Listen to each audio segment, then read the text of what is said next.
Hello, this is just a quick video to help you with your children's writing and for you to mark their writing.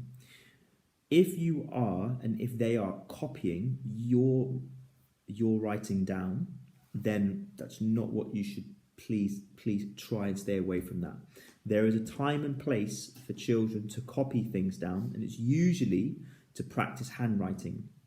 But when it comes to for them inventing their own sentences, they need to try and match the phonics that they've learnt with their writing. Okay, so this is a quick video to help you. There are 5 steps that you can follow. The first is, can the children spot their own mistake? Now, bearing in mind they're only 5 or 6 years old, so some of them will be ready to spot their mistakes and some of them will not. So it's either yes or no. If they don't see a mistake, then that's where you need to help them.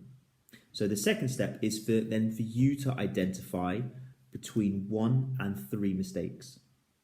Once you've done that, you need to choose a mistake and ask them a guided question. Now, these questions can be will range depending on the level of your child and depending on what mistake it is.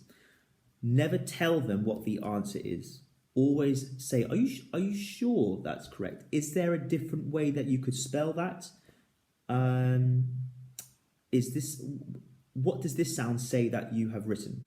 The fourth part is for the children to change their mistake.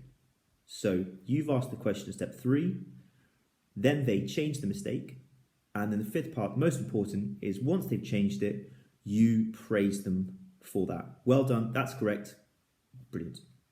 Okay, so the children know that the mistake is fantastic to make, then they have corrected their mistake.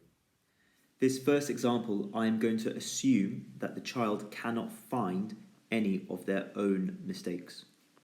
I'm going to praise something that they've done. They've used a full stop there. And then I'm going to find one mistake. Here, they've not used a capital letter. The third step, you would ask, what should go here? And the child should respond, a capital letter. The child then makes the correction, and then the adult praises the correction just there. I hope you found that useful. Remember, the children are not supposed to be copying your sentences down. From my opinion, the only time copying is useful is when they're either practicing their handwriting or when you start a sentence. For example, once upon a time. So remember, find a couple of mistakes or improvements and the children change it with your help.